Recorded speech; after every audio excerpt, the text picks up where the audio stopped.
Monsieur le protecteur des citoyens, Monsieur l'ancien ministre de la Justice et la Sécurité publique, Madame la bâtonnière du barreau de Port-au-Prince, Madame la directrice du pays d'Avocats sans frontières Canada, à vous toutes et tous les participants aujourd'hui en vos qualités et rangs. Bonjour. C'est un plaisir d'être avec vous ce matin pour participer à cet important événement. Le gouvernement du Canada est fier de soutenir son partenaire Avocats sans frontières Canada depuis plusieurs années dans la mise en œuvre d'un important projet intitulé Accès à la justice et lutte contre l'impunité en Haïti. Ce projet vise, entre autres, à défendre les droits fondamentaux de la personne et à améliorer l'accès aux services et aux résultats judiciaires pour la population haïtienne. C'est sous le chapeau de ce projet que nous nous trouvons réunis ici aujourd'hui, spécifiquement pour couvrir et lutter contre une problématique qui vivent de nombreux membres de la société haïtienne qui sont en conflit avec la loi, la détention provisoire abusive. Il est bien documenté depuis de nombreuses années que la pratique de la détention provisoire est non seulement courante, mais plus souvent, elle est la norme et non l'exception. Alors que de nombreux secteurs de l'économie haïtienne traversent une période difficile, je pense que vous savez mieux que moi que le système judiciaire et pénitentiaire haïtien a connu un certain nombre de problèmes. En plus de certains dysfonctionnements du système de justice en matière de la poursuite des crimes, les personnes incarcérées, y compris celles qui n'ont pas été condamnées, vivent malheureusement des existences très difficiles dans le système carcéral haïtien, car les circonstances pénitentiaires sont en inadéquation avec les normes internationales en matière de détention. On pourrait et on devrait même aller jusqu'à dire que les conditions de détention dans de nombreuses prisons haïtiennes représentent des atteintes importantes à leurs droits humains fondamentaux. Protecteur des citoyens, Monsieur l'ancien ministre de la Justice et de la Sécurité publique, Monsieur l'ancien bâtonnier de l'Ordre des avocats de Port-au-Prince, Madame le bâtonnier de l'Ordre des avocats de Port-au-Prince, Monsieur le protecteur adjoint de l'OPC, Madame la doyenne du tribunal de première instance de la Croix-des-Bouquets, Mesdames et Messieurs les magistrats, Mesdames et Messieurs les membres du Conseil de l'Ordre des avocats de Port-au-Prince et de la Croix-des-Bouquets, Mesdames et Messieurs les représentants des organisations de la société civile, chères participantes et participants. Nous tenons à vous remercier vivement pour votre présence aujourd'hui, malgré les circonstances et malgré un premier report de l'activité, à cette activité très importante de lancement d'un guide tant attendu sur le recours en habeas corpus. Il a été développé par une équipe d'avocats haïtiens qui sont avec nous aujourd'hui et qui animeront la journée, en collaboration avec l'équipe d'Avocats sans frontières Canada et avec l'Office de protection du citoyen, un partenaire très important d'Avocats sans frontières Canada, dans le cadre du projet AJULI, Accès à la justice et lutte contre l'impunité en Haïti, qui bénéficie d'un soutien extrêmement important d'Affaires mondiales Canada. Le projet AJULI vise notamment à contribuer à offrir une offre accrue de services d'assistance judiciaire à des personnes vulnérables, que ce soit des femmes, mais aussi des personnes en situation de détention provisoire abusive, en situation de détention préventive prolongée.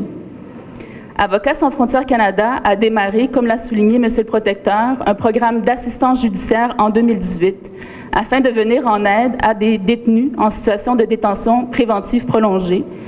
Depuis lors, une équipe de feu de 5 avocats dans 5 juridictions sont venus en aide, malgré tous les défis, à des personnes en situation de détention provisoire abusive.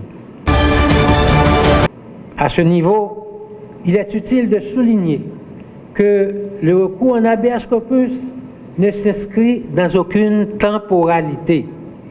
À tout moment, la personne détenue doit pouvoir trouver un tribunal indépendant et impartial pour examiner la légalité de son arrestation et le caractère arbitraire de sa détention. Dans ce cas, le cheminement du dossier doit demeurer étranger de la décision qui doit sortir. Seul compte le caractère légal ou non de l'arrestation et le caractère arbitraire ou non de la détention. J'aimerais rappeler à cet égard que les juges ne sont pas maîtres du délai dans lequel ils doivent trancher. La loi, en particulier celle du 29 juillet 1979 sur l'appel pénal, oblige les juges d'instruction à trancher dans un délai maximum de 100 jours, y compris celui de la navette du dossier entre le cabinet d'instruction et les parquets. Quant au juge de la liberté individuelle, il doit trancher séance tenante. Le non-respect des délais de procédure prévus par la loi ouvre la voie à une action de prise à partie contre l'autorité de justice concernée.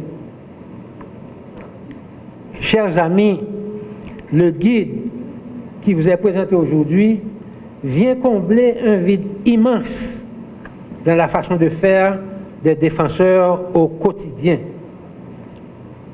Ces défenseurs seront désormais mieux outillés pour présenter des requêtes au nom de leurs clients.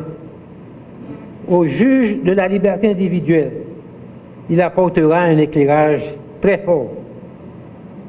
Il leur rappellera que dans l'habeas corpus, seul compte la légalité de l'arrestation et le caractère arbitraire de la détention.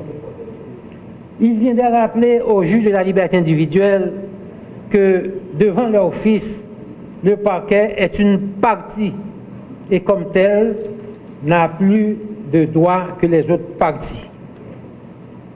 Le parquet est une partie et n'a plus de droits que les autres parties. Responsabilité nous. Tout pour le pays à toi ça fait.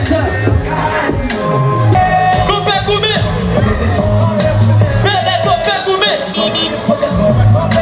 Bon, bilan Ariel Henry, comme le sénateur Katote déjà dit, bilan léger en coupaille. Soit regardez pour eux, fait plus gang, fait plus massacre. Nous n'avons pas une bac à jouer justice. Nous n'avons pas bac à jouer justice. Nous cité soleil bac à jouer justice. Nous créons GPEP, c'est à toi de tout le monde. Nous disons que bilan Ariel égale 0. Pressé, nous allons faire désobéissance civile. Si Ariel pas quitter le pouvoir ensemble avec toute madame Laline, c'est eux-mêmes. C'est corruption plus à créer. Ce va créer dans 72 ans, nous allons passer l'autre action. Qui ça va aller? Premièrement, nous allons payer taxes. L'école va pas ouvert, pas gagner cap fonctionner. Et puis ensuite, je vais remettre les gangs à tout le monde dans la rue. Nous ne pouvons pas passer Matissa. Nous-mêmes, nous allons empêcher la machine d'État si qu'il est tout. C'est ça, nous dit. Si on parle de la revendication, nous, prochaine étape là, ouais, nous avons une manifestation pacifique là, on dit pas pacifique là. Prochaine étape là, c'est gros violence qui a fait la manifestation. Merci. Président imbattable, ministre, je dis à côté gouvernance et sécurité à monter 20 à 20%. Côté je dis à gouvernance et kidnapping monter à 20%. Et pendant gouvernance et stabilité politique, gouvernance pour tout le peuple à vivre. Comme nous à 0. Je dis à nous pendant un an Ariel là, il y a gang partenaire Ariel yo suspendre tirer coup de balle. On va tirer coup de balle matin. Je dis à montrer Ariel, je dis à gang yo c'est avec les travail en conflit.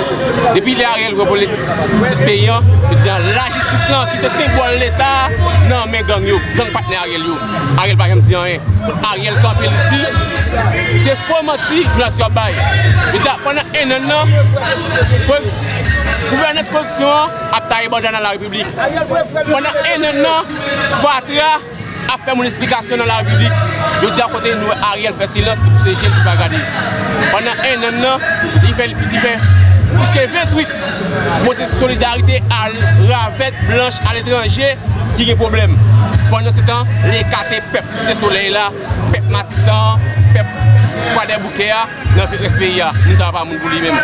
Donc nous là déjà, constitution, nous avons démarré pour manifestation jeudi là, parce que nous connaissons que jeudi a fait un an de pouvoir, mais c'est un an de déception.